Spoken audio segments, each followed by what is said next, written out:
This going into the past and replaying a scene of the past in imagination as it ought to have been played the first time, I call revision, and revision results in repeal. Changing our lives means changing the past. The causes of the present evil are the unrevised scenes of the past. The past and the present form the whole structure of man. It is carrying all of its contents with it. Any alteration of content will result in an alteration in the present and future. Live nobly so that mind can store a past well worthy of recall. Should you fail to do so, remember the first act of correction or cure is always revise. If the past is recreated into the present, so will the revised past be recreated into the present. Or else the promise that though your sins are like scarlet, they shall be as white as snow is a lie. And what Neville doesn't unpack right there, which very much is totally true, is how that happens. Now, in the Seth material, you can get down into the nth degree of this understanding of what he just mentioned. And when you do recreate the past into the present, and then the result is the revised past recreates into the present, in the Seth material, Seth delivers the idea here to such a degree that you understand it at the point and process where when you go into the past and now you're there, then the future's different. So you're not leaving the, let me mark my point right there. You're not leaving this present and then jumping over here into this past. You're not, when you're doing revision, you're going from the perspective of the present moment and you're restructuring what's going on in your mind here, what happened here. So then what happens here is you literally sent the new idea of a recreation of the past. You didn't go to the past as a place and then push forward with it. And sometimes Neville says that, and I know why he's saying it, because he's saying it because we have to learn this. We have to learn this in a linear fashion. So I know why he says it a certain way, but it's not happening that way. What's happening with revision is you're only ever in the present moment. You might as well just accept that because that's what it is. You're only ever now and you can't be anything else. Now here, when you close these, you can be in this place called the past. You can be in this place called the future, but you're only in a now. All of it's only an eternal now. When you revise the past is an idea you think you experienced. Now I'm going down into some advanced, deeper end of the pool stuff, but go with me for a second here because I think you'll get something out of this because it's fun. When you're in the present and you have something in your past you want to revise because you want it to go another way. This works wonderfully, by the way. I'm not discounting revision. I want to understand. I want to flesh it out a little more to understand it for those of us who'd like to go on this level. Because there are some of you that like that, and I like it. Why not? When you go and you revise the past, you restructure the past. When he's saying that past is pushing towards another different future, it's because in the present moment, you've changed. Because you went back here and you replayed the role you played. You played, instead of Matthew, you played Judas. Well, from the present moment, you got the 12 disciples to play here. You got 12 opportunities. Let's just, for fun, go this way. One character you played, and you didn't like that role. In the present, you go, okay, well, I'm gonna go back because I know all of the lines that Judas says. I'm gonna go ahead and replay this, but I'm gonna pretend I was Judas in that play. Okay, so you go back in your imagination and you pretend, you do your meditation, and now you're revising, and you were Judas. Okay, so now this past history in your mind now has a different part inside of you that now has more. It's like the flower bed came up more from that role you played as Judas versus the role you played as, let's say, Matthew there. That's why the image in you, in your present, if your memory is all Matthew, then that's all you feel here. But you change that memory to Judas, just for fun, we're just the names only, not the actual events, all right? So now you're a different character, then you feel different here. But you're only ever doing, anything you're doing is only ever here. You're not in the past. You're only in the present. You can only ever be in one place, and that is now. This is what I learned from Seth. It reconciles wonderfully. After you dig it and understand it, you're only ever in the now. So when you do revise the past, you're changing your role in the event called the past, which is great because it gives you, it bolsters your present like nothing else. There's nothing like revision. Revision is by far one of the most amazing things ever revealed by Neville. Just wow. Just wow, forever wow, because this is the most wonderfully freeing thing we have, I think.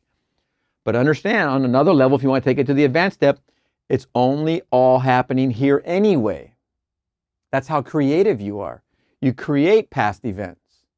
You create future events, but being careful that you're not absent here. Remember the consequences of being in one place and not in another. So how was Abdullah able to persuade Neville? Abdullah persuaded himself that Neville was in Barbados, but Neville had to become persuaded. So when Abdullah told Neville, you are in Barbados, I told you this already. You've already gone there. You're already there. Abdullah in his present was fully persuaded. There was no ifs, ands, or buts, and there wasn't going to be any discussion about it. Again, go to the North Shore, sit on the beach at Waimea Bay, and try and talk about going to the North Shore and Waimea Bay. You're already there. You can't talk about something you already have fulfilled. It's already in your present moment. Abdullah was fully convinced. Neville, having been caught up in the illusion of these maneuvers, there's one called the past and there's one called the future. Neville was having to grapple with these ideas.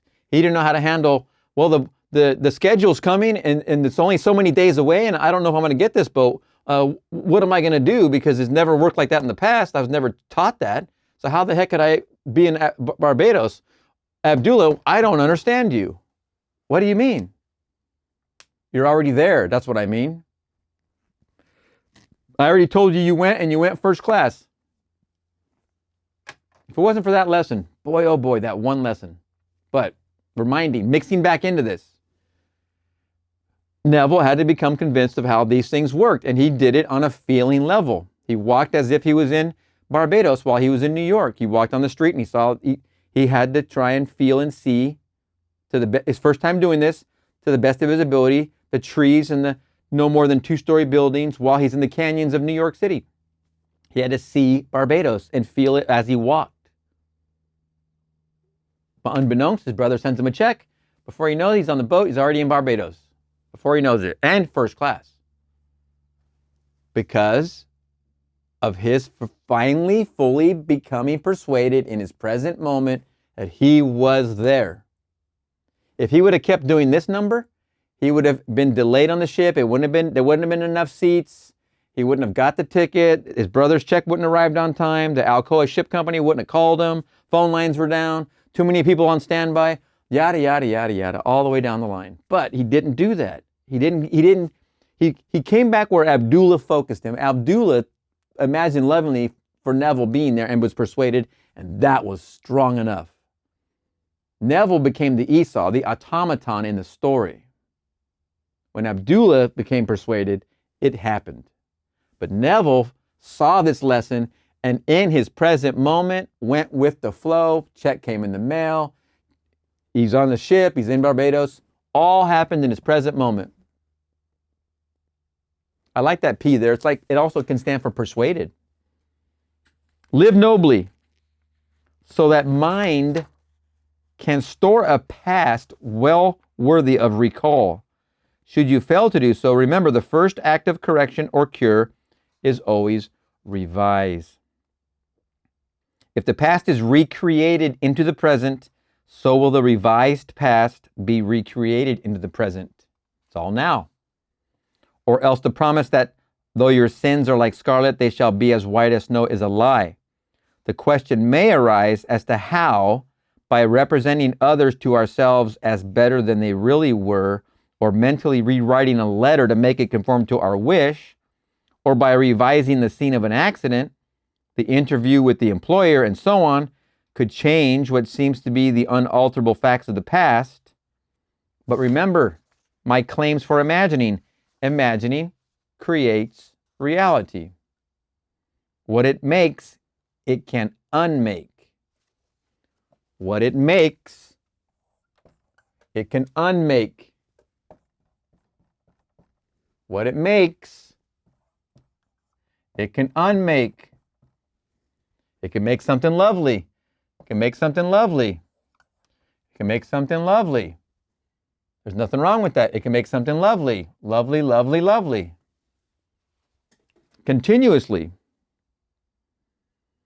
It is not only conservative, building a life from images supplied by memory, it is always creatively transformative, altering a theme already in being. The parable of the unjust steward gives the answer to this question.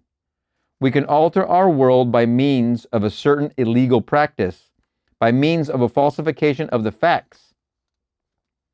That is, by means of a certain intentional alteration of that which we have experienced. And all this is done in one's own imagination. This is a form of falsehood, which is not only condemned, this is a form of falsehood which is not only not condemned, but is actually approved in the gospel teaching. By means of such falsehood, a man destroys the causes of evil and acquires friends.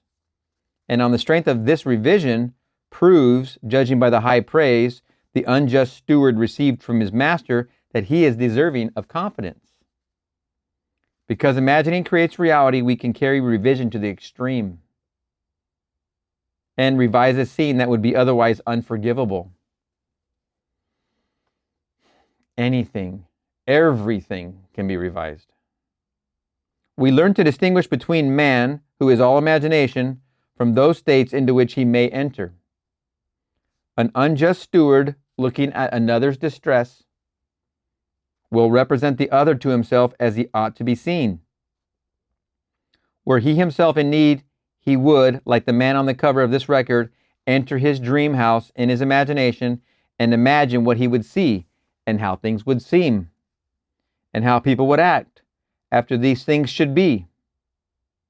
Then in this state he would fall asleep feeling the way he would expect to feel under such circumstances. Would that all the Lord's people were unjust stewards, mentally falsifying the facts of life to deliver the individuals forevermore. For the imaginal, change goes forward until at length the altered pattern is realized on the heights of attainment.